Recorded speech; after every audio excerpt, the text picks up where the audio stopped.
पाकिस्तान में तालीम जो बहरान करोड़ई ॿार अञा बि स्कूल खां ॿाहिरि छो। पाकिस्तान में तालीम जो शोबो हिकु संगीन बहरान मां गुज़री रहियो आहे, जिते लखे ई न पर करोड़ई ॿार अॼु बि स्कूल वञण खां महरूम आहिनि। सवाल इहो आहे त आख़िर एतिरी वॾी तादाद में ॿार तालीम खां छो परे आहिनि ऐं हिन मसइले जे हल लाइ छा कयो पियो वञे।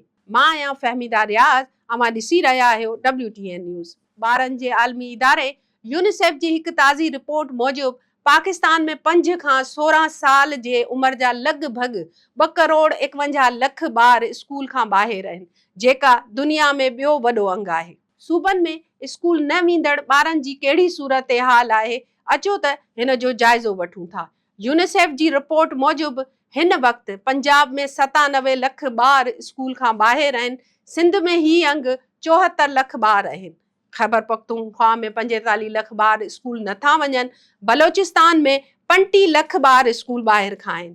माहिरनि मूजिबि बलोचिस्तान ऐं सिंध में सूरत हाल ख़ासि तौर ते ॻणती जोगी आहे, जिते हर 2 मां 1 ॿार बि स्कूल नथो पहुची सघे।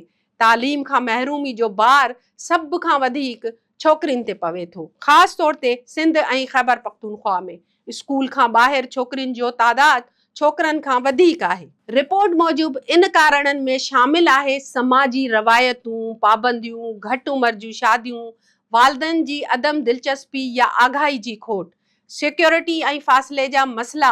माहिर चवनि था त छोकिरियुनि जी तालीम में रुकावटूं सिर्फ़ माशी न पर समाजी ऐं सक़ाफ़ती बि आहिनि। आख़िर असल मसइलो किथे आहे?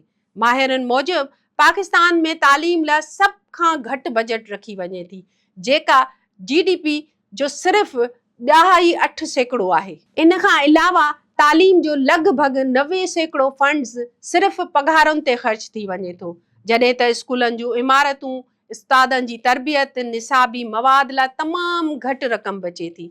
उन सां गॾोगॾु इंतिज़ामी कमज़ोरियुनि, स्कूलनि जी खोट, उस्तादनि जी ग़ैर हाज़िरी, नाक़स तालीमी मयार ऐं उहे सभु गॾिजी ॿारनि खे स्कूल खां परे रखनि था।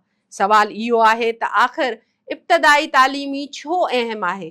माहिरनि मूजिबि जेकॾहिं ॿारनि खे घटि उमिरि में तालीम ॾिनी वञे त उन्हनि जे स्कूल में दाख़िला जा इम्कान वधी वञनि था। उहे तालीम जारी रखण में कामयाब रहनि था। सिखण जी सलाहियत बहितर थिए थी, पर पाकिस्तान में ही सहूलत अञा बि महदूद आहे, ख़ासि तौर ते ग़रीब ख़ानदाननि जे लाइ। मसइलो सिर्फ़ स्कूलनि जी खोट नाहे, पर वालिदनि जी अणॼाणाई, गुरबत, समाजी दबाव बि ॿारनि खे तालीम खां परे रखे थो।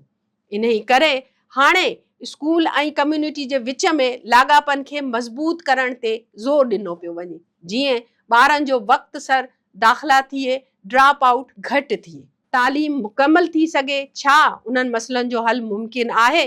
माहिरनि जे मूजिबि जेकॾहिं पाकिस्तान खे हिन बहरान मां निकिरणो आहे त फ़ौरी क़दम ज़रूरी आहे। तालीम जो बजट वधायो वञे, फंड्स जो बहितर इस्तेमालु कयो वञे, छोकिरियुनि जी तालीम ते ख़ासि ध्यानु ॾिनो वञे, इब्तिदाई तालीम खे फ़रोग़ ॾिनो वञे, मुतबादल तालीमी निज़ाम खे वसी कयो वञे। माहिर ख़बरदार कनि था त तालीम में सीड़पकारी न करण जो असल में मुस्तक़बिल खे नज़रअंदाज़ करणु आहे।